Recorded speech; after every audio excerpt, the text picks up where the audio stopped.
Title देखकर क्या लगा? क्या ये वीडियो सिर्फ इब्लीस को सुनाने के लिए बनाई गई है? वही उसने तो सुननी ही है। लेकिन आपको क्या लगता है हर जमाने का इब्लीस एक ही होता है? अरे वक्त के साथ साथ इब्लीस की मजलिस शूरा और टॉप फैंस भी तो बदलते रहते हैं। अब इब्लीस की मजलिस शूरा और टॉप फैंस कौन है? आसान सी निशानी है, वही जो इस शानदार तारीख साज मुआहदे पर नाखुश हैं या फिर इसमें कीड़े निकालकर इसे कमतर और लाहासिल साबित करने की कोशिश कर रहे हैं।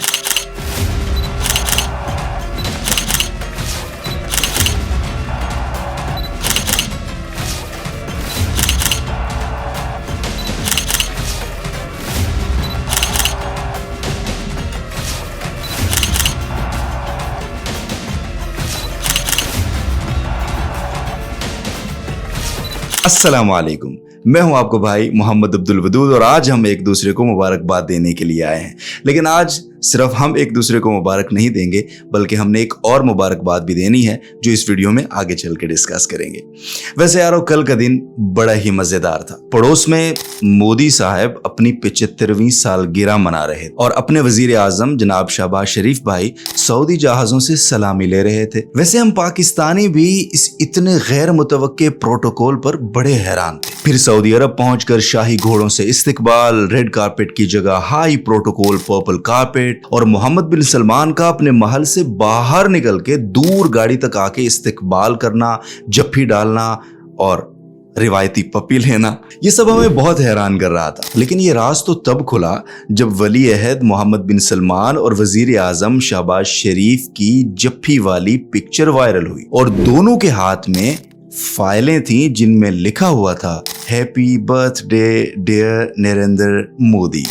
तो आज हमें नरेंद्र मोदी साहब को भी उनकी 75वीं सालगिरह की मुबारक देनी है और हमारे वजीर आजम और सऊदी वली अहद तो रात ही वो मुबारक दे चुके हैं। वैसे हमारे परवरदिगार की भी क्या क्या हिकमतें हैं कि वो हर आजमाइश, हर तकलीफ और हर शर में कोई ना कोई बड़ी खैर जरूर पोशीदा रखता है। और इस अकीदे पर यकीन हमारा इन गुज़िश्ता 2 वाक़यात से बहुत पुख्ता हुआ है। एक वाक़या तो इंडिया का ऑपरेशन तंदूर और दूसरा वाक़या अभी कतर के ऊपर इसराइल का हमला। पाकिस्तान पर इंडिया की बुज़दिलाना कार्रवाई और उसका मज़ह का खेज ऑपरेशन सिंदूर, जिसे पाकिस्तानियों ने तंदूर बना दिया, उसके बाद जहां हिंदुस्तान और उसके इसराइल जैसे हमनवा दुनिया भर में जलील हुए, वहीं अल्लाह ने पाकिस्तान और अफवाज पाकिस्तान को इज्जतों की नई मेराज अता की। अभी गुज़िश्ता दिनों मोदी के डियर फ्रेंड और इस दुनिया के सबसे जलील तरीन इंसान नेतन्याहू ने कतर पर धावा बोला तो अरब ममालिक का अमरीका पर से दिफा के मुतालिक इन्हिसार खत्म होता दिखाई दिया और सऊदी अरब की सूरत में सबसे मोतबर अरब मुल्क अपना दिफा पाकिस्तान के हवाले करने पर मजबूर हो गया। सच कहा मेरे सच्चे और सुच्चे परवरदिगार ने कि व मकरू व मकर अल्लाह वल्लाहु खैरुल माकिरीन। नाज़रीन मोहतरम, ये एक तारीखी मोड़ है, ये खूबसूरत आगाज है और ये कहा जाए तो शायद गलत नहीं होगा कि बेदारी की अव्वलीन काविश है जो इंशाअल्लाहुल अज़ीज़ मजीद बढ़ती चली जाएगी। इस छतरी तले जिसे लिखने वालों ने तो नहीं लिखा लेकिन खबर देने वालों ने ज़रूर हाईलाइट किया कि सऊदिया और एक न्यूक्लियर पावर, सऊदिया और पाकिस्तान नहीं, सऊदिया और एक न्यूक्लियर पावर, तो इस न्यूक्लियर पावर की छतरी तले आलम इस्लाम के दीगर ममालिक भी इंशाअल्लाह बहुत जल्दी जमा होना शुरू हो जाएंगे और ये तारीख का धारा और दुनिया का मंजरनामा बहुत जल्द बदलेगा इंशाअल्लाह अज़ीज़। सितम और जुल्म का दौर ख़त्म हो सकेगा और इस्लाम का झंडा एक बार फिर पूरी दुनिया पर आबो ताब से लहराया जा सकेगा। बस शर्त यह है कि अच्छाई का ये खुशगवार झोंका बेहतरी का मुस्तकिल नुक्ता आगाज बन जाए और आइंदा का सफर हमेशा आगे की जानिब हो, माजी की कोई भी गलती हम कभी ना दोहराएं। खैर, हम अपनी गुफ्तगू को आगे बढ़ाते हैं और थोड़ा ये जानने की कोशिश करते हैं कि इस रात वाले मुआहदे के बाद दुनिया का क्या रिएक्शन है। और ये जानने से पहले हम परवरदिगार का एक बार फिर शुक्र बजा लाते हैं कि उस परवरदिगार ने आलम इस्लाम के 2 अजीम ममालिक को एक दूसरे के साथ ऐसे जोड़ा कि वो अब उस हदीस की अमली इस्लामी तशरीह बन चुके हैं कि मोमिन एक जिस्म की मानंद है। अगर जिस्म के एक हिस्से को तकलीफ होगी तो पूरा जिस्म तकलीफ महसूस करेगा। और रात होने वाले तारीखी मुआहदे की ये तशरीह मैं अपने पास से नहीं कर रहा, बल्कि खुद सऊदी अरब के वजीर दिफा और मोहम्मद बिन सलमान के भाई खालिद बिन सलमान ने ये ट्वीट करके पूरी दुनिया को ये तशरीह बताई भी है और समझाई भी है। इस मुआहदे के बाद जहां पाकिस्तान और आलम अरब समेत पूरी उम्मत मुस्लिमा खुश है और उम्मत मजलूमा के वास्ते एक उम्मीद दिखाई पड़ रही है, वहीं दुश्मन अपने दांत पीस रहा है।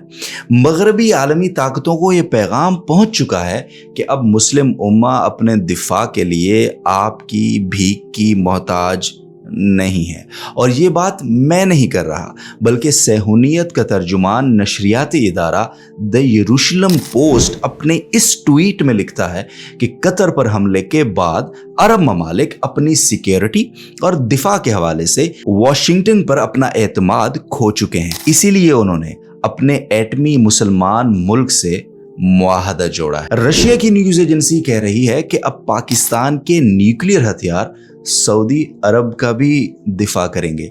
यानी आसान लफ्जों में समझा जाए तो इस मुआहदे का खुलासा यह है कि इस मुआहदे के नतीजे में अब आलम इस्लाम के 57 इस्लामी ममालिक में सिर्फ पाकिस्तान इकलौता न्यूक्लियर पावर नहीं है, बल्कि पाकिस्तान और सऊदी अरब दोनों न्यूक्लियर पावर हैं। एक इत्तेहाद कितनी बड़ी ताकत रखता है आप इससे अंदाज़ा लगाइए। और जब ये सारे मुस्लिम ममालिक इंशाअल्लाह एक छतरी तले जमा हो जाएंगे, यकजान और यक्कालिब हो जाएंगे, तो ये कितनी बड़ी कुव्वत होगी, हम शायद इसका अंदाज़ा भी नहीं लगा सकते। बेचारा इंडिया, ओ मेरे प्यारे पड़ोसी। इंडियन वजारत खारजा के तर्जुमान रणधीर जायसवाल ने आज अपने एक बयान में इस मुआहदे पर रिएक्शन रिकॉर्ड कराया और रिएक्शन देते हुए कहा कि हम सऊदी पाकिस्तान की इस डील को क्लोजली देख रहे हैं। रणधीर साहब, जितना क्लोजली देख सकते हो देख लो और मोदी साहब को भी दिखा दो, क्योंकि पाकिस्तान जो करता है उससे सिर्फ क्लोजली देखने और डीपली महसूस करने के सिवा आप और कुछ कर भी नहीं सकते। खैर, हम इस मुबारक दुआ के साथ आज की इस वीडियो का इख्तिताम करते हैं कि अल्लाह ताला सिर्फ इन दो ममालिक ही को नहीं बल्कि पूरी उम्मत को यकजान कर दे। जब इन दो ममालिक के इस एक मुआहदे से यहूद व हनूद की चीखें निकल गई हैं, तो जिस दिन हम सब एक हो गए, यकजान हो गए, तो वो हमारे मुसलमानों पर हथियार चलाना तो दूर, हथियार उठाने की भी हिम्मत नहीं करेगा। इंशाअल्लाह हम एक बार फिर से दोबारा कभी भी किसी गज़ा को नहीं देखेंगे इंशाअल्लाह।